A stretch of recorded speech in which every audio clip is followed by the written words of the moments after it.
Dans une construction à ossature bois, le pare-pluie n'est pas un simple film de protection, c'est un élément clé de la durabilité du bâtiment.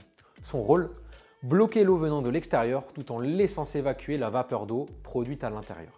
Le DTU 31.2, construction de maisons et bâtiments à ossature bois, le rend obligatoire dans la grande majorité des cas et définit précisément ses exigences d'étanchéité. EE1 pour une exposition normale, EE2 pour les zones plus exposées au vent et aux intempéries.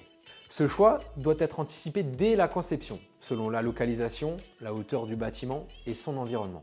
Car l'absence de pare-pluie, un mauvais choix ou une mise en œuvre non conforme, c'est un risque immédiat. Infiltration, dégradation de l'isolant et vieillissement prématuré de l'ossature bois.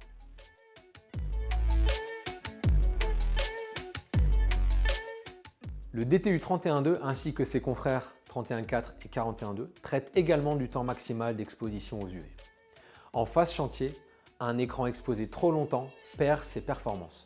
Selon les produits, cette durée varie de quelques semaines à plusieurs mois. D'où l'importance de choisir une membrane adaptée à la durée réelle du chantier.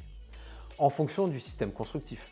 Pour les bardages à joints fermés, des pare-pluies standards suffisent avec des résistances au vieillissement allant jusqu'à 1000 heures. Exemple dans la gamme Salola, l'Aeroplus 150 300F ou encore l'Aeroplus Premium, tous deux certifiés QB38. Les bardages ajourés ou à claire-voie, il faut des écrans haute performance capables de résister jusqu'à 5000 heures d'exposition UV. Également dans la gamme Salola, Aeroplus UV1 fraîchement certifié QB38, l'UV3 ou l'UVB5.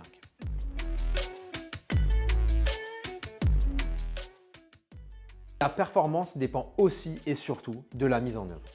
Le pare-pluie se pose de bas en haut avec un recouvrement minimum de 10 cm. La fixation définitive est assurée par les tasseaux supports de revêtement extérieur, eux-mêmes fixés dans les montants d'ossature. La lame d'air ventilée qu'il crée est indispensable au bon fonctionnement hygrothermique de la paroi.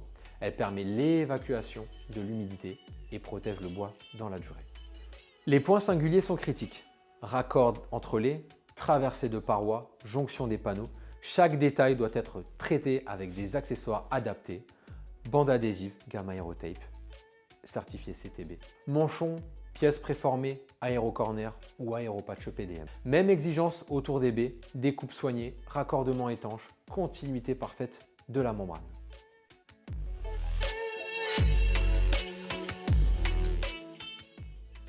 Respecter le DTU 31.2, ce n'est pas seulement être conforme, c'est garantir la durabilité de l'ouvrage et sécuriser son chantier face aux risques et aux litiges.